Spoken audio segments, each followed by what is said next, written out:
ನಮಸ್ಕಾರ ಸ್ನೇಹಿತರೆ, ಇಂದು ನಾವು ಭೇಟಿ ನೀಡುತ್ತಿರುವುದು ಭಾರತದ ಅತ್ಯಂತ ಅದ್ಭುತ ಮತ್ತು ಐತಿಹಾಸಿಕ ದೇವಾಲಯಗಳಲ್ಲಿ ಒಂದಾದ ಬೃಹದೀಶ್ವರ ದೇವಾಲಯ.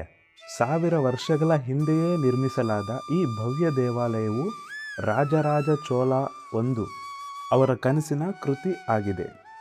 ಒಂದು ಕಲ್ಲಿನ ಮೇಲೆ ಮತ್ತೊಂದು ಕಲ್ಲು ಇಟ್ಟು ನಿರ್ಮಿಸಿದ ಈ ಮಹಾ ದೇವಸ್ಥಾನವು ಇಂದಿಗೂ ತನ್ನ ಅದ್ಭುತ ಶಿಲ್ಪಕಲೆ, ಭವ್ಯ ಗೋಪುರ ಮತ್ತು ರಹಸ್ಯಮಯ ನಿರ್ಮಾಣ ಶೈಲಿಯಿಂದ ಲಕ್ಷಾಂತರ ಭಕ್ತರು ಮತ್ತು ಪ್ರವಾಸಿಗರನ್ನು ಆಕರ್ಷಿಸುತ್ತಿದೆ. ಈ ದೇವಾಲಯವು ಕೇವಲ ಭಕ್ತಿಯ ಸಂಕೇತವಲ್ಲ, ಇದು ಯುನೆಸ್ಕೋ ಮಾನ್ಯತೆ ಪಡೆದ ವಿಶ್ವ ಪಾರಂಪರಿಕ ತಾಣಗಳಲ್ಲೊಂದು ಕೂಡ ಆಗಿದೆ. ಹಾಗಾದರೆ ಸ್ನೇಹಿತರೆ, 1000 ವರ್ಷಗಳ ಇತಿಹಾಸ ಹೊಂದಿರುವ ಅದ್ಭುತ ದೇವಾಲಯದ ರಹಸ್ಯಗಳು, ವೈಶಿಷ್ಟ್ಯಗಳು ಮತ್ತು ಸಂಪೂರ್ಣ ಮಾಹಿತಿಯನ್ನು ಈ ವಿಡಿಯೋದಲ್ಲಿ ನೋಡೋಣ. ಈ ದೇವಾಲಯವು ತಂಜಾವೂರು ರೈಲು ನಿಲ್ದಾಣದಿಂದ ಕೇವಲ 2 ಕಿಲೋಮೀಟರ್ ಮತ್ತು ತಂಜಾವೂರು ನ್ಯೂ ಬಸ್ ಸ್ಟ್ಯಾಂಡ್ನಿಂದ 5 ಕಿಲೋಮೀಟರ್ ದೂರದಲ್ಲಿ ಇದೆ.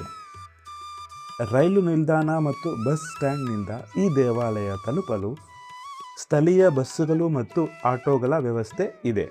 ದೇವಾಲಯ ಒಳಗೆ ಪ್ರವೇಶಿಸಲು 3 ಪ್ರವೇಶ ದ್ವಾರಗಳಿದ್ದಾವೆ. ಈ ದೇವಾಲಯದ ಪ್ರಹರಿಯ ಸುತ್ತಲೂ ಒಂದು ಕಂದಕವನ್ನು ನಿರ್ಮಿಸಲಾಗಿದೆ. ಮೊದಲಿಗೆ ನಾವು ಪ್ರವೇಶಿಸುವುದು ಮರಾಠ ಪ್ರವೇಶ ದ್ವಾರ. ತಂಜಾವೂರನ್ನು ಕೊನೆಗೆ ಆಳಿದ ಮರಾಠ ರಾಜರು ಈ ಪ್ರವೇಶ ದ್ವಾರವನ್ನು ನಿರ್ಮಿಸಿದ್ದರು. ವಾವ್! ಈ ಪ್ರವೇಶ ದ್ವಾರವೇ ಇಷ್ಟು ಭವ್ಯವಾಗಿದ್ದರೆ ಇನ್ನು ಒಳಗಿನ ದೇವಾಲಯ ಇನ್ನೆಷ್ಟು ಅದ್ಭುತವಾಗಿರಬಹುದು. ಇದು 2ನೇ ಪ್ರವೇಶ ದ್ವಾರ. ಇದನ್ನು ಕೇರಲಾಂತಕಂ ತಿರುವಾಸಲ್ ಎಂದು ಕರೆಯುತ್ತಾರೆ.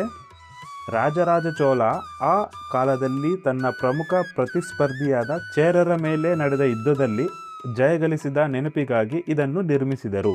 ಇದೇ ಮುಖ್ಯ ಪ್ರವೇಶ ದ್ವಾರ. ಈ ದೇವಾಲಯವನ್ನು ನಿರ್ಮಿಸಿದ ಸಮಯದಲ್ಲೇ ನಿರ್ಮಿಸಲಾದ ಪ್ರಾಚೀನ ಪ್ರವೇಶ ದ್ವಾರ ಇದು. ಇದನ್ನು ರಾಜರಾಜನ್ ತಿರುವಾಸಲ್ ಎಂದು ಕರೆಯುತ್ತಾರೆ.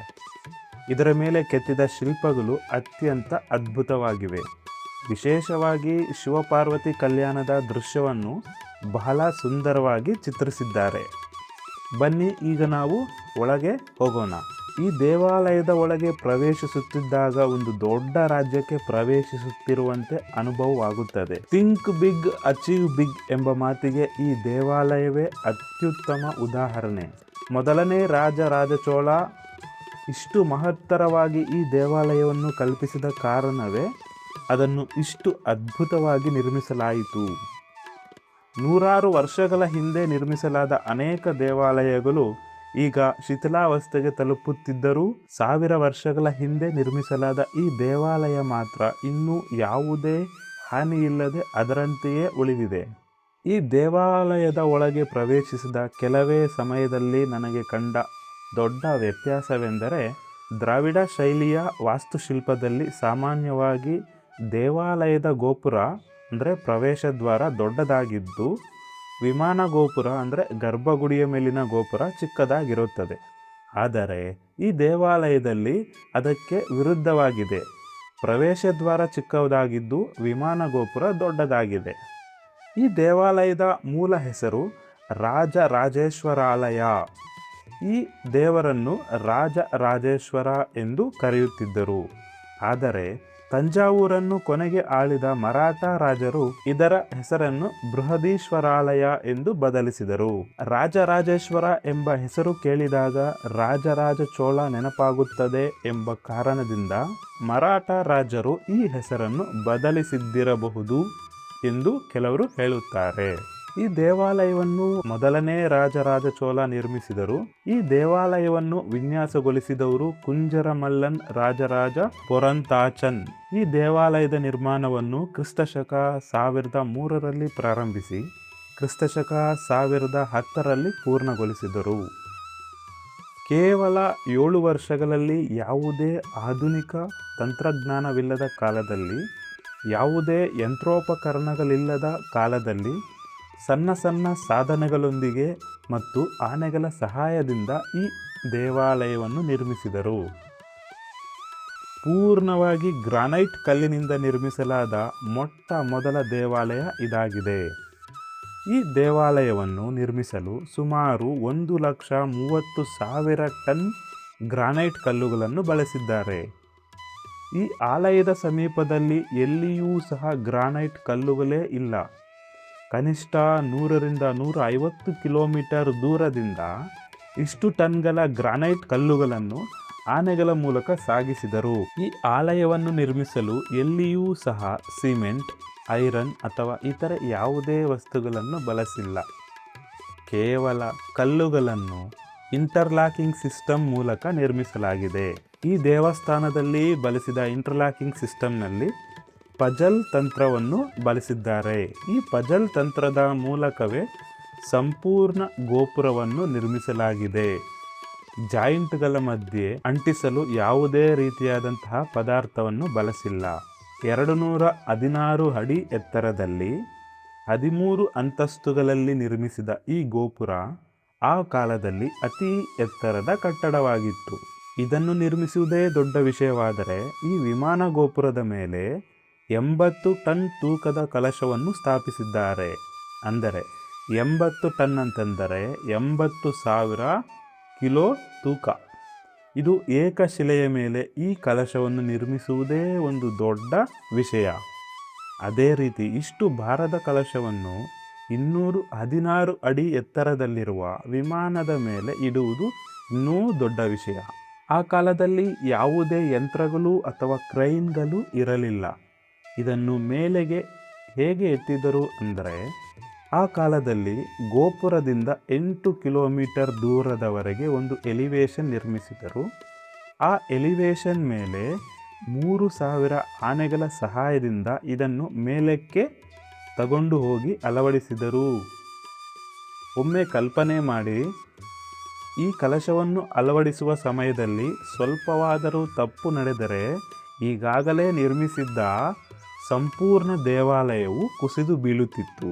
ಇದೊಂದೇ ದೊಡ್ಡ ವಿಷಯವಾದರೆ ಈ ದೇವಾಲಯವನ್ನು ನಿರ್ಮಿಸಲು ಯಾವುದೇ ರೀತಿಯಾದಂತಹ ಅಡಿಪಾಯ ಅಥವಾ ಬೇಸ್ಮೆಂಟ್ ನಿರ್ಮಿಸಿಲ್ಲ. ನೇರವಾಗಿ ನೆಲದ ಮೇಲೆಯೇ ನಿರ್ಮಿಸಿದ್ದಾರೆ. ನಾವು ಒಂದು ಚಿಕ್ಕ ಮನೆ ಕಟ್ಟಬೇಕಾದರೂ ಬಲವಾದ ಬೇಸ್ಮೆಂಟ್ ಹಾಕುತ್ತೇವೆ. ಆದರೆ ಈ ದೇವಾಲಯವನ್ನು ಯಾವುದೇ ಬೇಸ್ಮೆಂಟ್ ಇಲ್ಲದೆ ನೆಲದ ಮೇಲೆಯೇ ನಿರ್ಮಿಸಿದ್ದಾರೆ. 1000 ವರ್ಷಗಳಾದರೂ ಸ್ವಲ್ಪವೂ ಓರೆಯಾಗದೆ ನೇರವಾಗಿ ನಿಂತಿದೆ ಎಂದರೆ ಆ ಕಾಲದ ಜನರನ್ನು ಎಷ್ಟು ಹೊಗಳಿದರೂ ಕಡಿಮೆಯೇ. ಈ ದೇವಾಲಯದ ಇನ್ನೊಂದು ವಿಶೇಷವೆಂದರೆ ದೇವಾಲಯದ ಗೋಪುರದ ನೆರಳು ಈ ಸುತ್ತಮುತ್ತಲಿನ ಪ್ರದೇಶದಲ್ಲಿ ಎಲ್ಲಿಯೂ ಕಾಣಿಸುವುದಿಲ್ಲ. 1954ರಲ್ಲಿ ಮೊದಲ ಬಾರಿಗೆ 1000 ರೂಪಾಯಿ ನೋಟು ಮುದ್ರಿಸಿದಾಗ ಈ ದೇವಾಲಯದ ಚಿಹ್ನೆಯನ್ನು ಅದರ ಮೇಲೆ ಮುದ್ರಿಸಿದ್ದರು. 1975ರಲ್ಲಿ ಇಂದಿರಾ ಗಾಂಧಿ ಆ ನೋಟುಗಳನ್ನು ಡಿಮಾನಿಟೈಸ್ ಮಾಡಿದರು.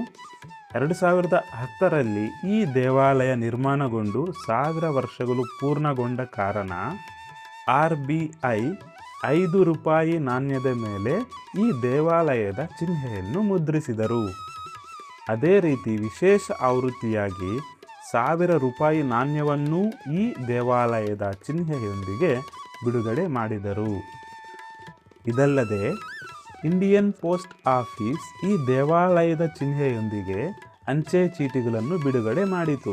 ಮುಖ್ಯ ದೇವಾಲಯದ ಒಳಗೆ ಹೋಗುವ ಮೊದಲು ನಂದಿ ವಿಗ್ರಹವನ್ನು ನೋಡೋಣ ಬನ್ನಿ. ಈ ದೇವಾಲಯಕ್ಕೆ ತಕ್ಕಂತೆ ನಂದಿ ಮಂಟಪವು ಬಹಳ ದೊಡ್ಡದಾಗಿ ನಿರ್ಮಿಸಲಾಗಿದೆ. ಇದರಲ್ಲಿರುವ ನಂದಿ ವಿಗ್ರಹವು ವಿಶ್ವದಲ್ಲಿನ 2ನೇ ಅತಿ ದೊಡ್ಡ ನಂದಿ ವಿಗ್ರಹವಾಗಿದೆ. ಮೊದಲನೇ ಒಂದು ಅತಿ ದೊಡ್ಡ ನಂದಿ ವಿಗ್ರಹ ಲೇಪಾಕ್ಷಿಯಲ್ಲಿದೆ ಎಂದು ನಿಮಗೆ ಈಗಾಗಲೇ ಗೊತ್ತಿದೆ. ಈ ನಂದಿ ವಿಗ್ರಹವನ್ನು 13 ಅಡಿ ಎತ್ತರ ಮತ್ತು 16 ಅಡಿ ಅಗಲದಲ್ಲಿ ಒಂದು ಏಕಶಿಲೆಯ ಮೇಲೆ ನಿರ್ಮಿಸಲಾಗಿದೆ. ಇದರ ತೂಕ ಸುಮಾರು 20 ಟನ್. ತುಂಬ ಅದ್ಭುತವಾಗಿದೆ ಅಲ್ಲವೇ? ಈ ಮಂಟಪದ ಸೀಲಿಂಗ್ ಮೇಲೆ ಮಾಡಿದ ಚಿತ್ರಗಳು ತುಂಬ ಸುಂದರವಾಗಿದೆ. ನೋಡಿ ಎಷ್ಟು ಸುಂದರವಾಗಿ ಆ ಕಾಲದಲ್ಲಿ ಕೆತ್ತಲಾಗಿದೆ. ಬನ್ನಿ ಈಗ ನಾವು ಒಳಗೆ ಹೋಗೋಣ. ಮುಖ್ಯ ದೇವಾಲಯದ ಒಳಗೆ ಪ್ರವೇಶಿಸಿದ ತಕ್ಷಣ 13.5 ಅಡಿ ಎತ್ತರದ ಶಿವಲಿಂಗವನ್ನು ನೋಡಿ ನನಗೆ ರೋಮಾಂಚನಗೊಂಡಿತು. Positive vibration ಅನುಭವವಾಯಿತು. ಆ ಅನುಭವವನ್ನು ಮಾತುಗಳಲ್ಲಿ ವಿವರಿಸಲು ಸಾಧ್ಯವಿಲ್ಲ. ದೊಡ್ಡ ದೇವಾಲಯಗಳು ಅಥವಾ ಇಂತಹ ದೊಡ್ಡ ಕಟ್ಟಡಗಳಲ್ಲಿ ನಾವು ಮಾತಾಡಿದರೆ ಪ್ರತಿಧ್ವನಿ ಅಂದರೆ ರೀಸೌಂಡ್ ಬರುತ್ತದೆ. ಆದರೆ ಈ ದೇವಾಲಯದ ಒಳಗೆ ಎಷ್ಟು ಜನ ಮಾತಾಡಿದರೂ ಯಾವುದೇ ಪ್ರತಿಧ್ವನಿ ಕೇಳಿಸುವುದಿಲ್ಲ. ಅದಕ್ಕಾಗಿ ಅವರು ಯಾವ ತಂತ್ರಜ್ಞಾನವನ್ನು ಬಳಸಿದರು ಎಂಬುದೇ ತಿಳಿದಿಲ್ಲ. ಸೊ ಇಷ್ಟು ಇವತ್ತಿನ ಮಾಹಿತಿ ನಿಮಗೆ ಇಷ್ಟ ಆಗಿತ್ತು ಅಂತಂದರೆ ಲೈಕ್ ಮಾಡಿ, ಶೇರ್ ಮಾಡಿ, ಸಬ್ಸ್ಕ್ರೈಬ್ ಮಾಡ್ಕೊಳ್ಳಿ. Thanks for watching. Jai Hind.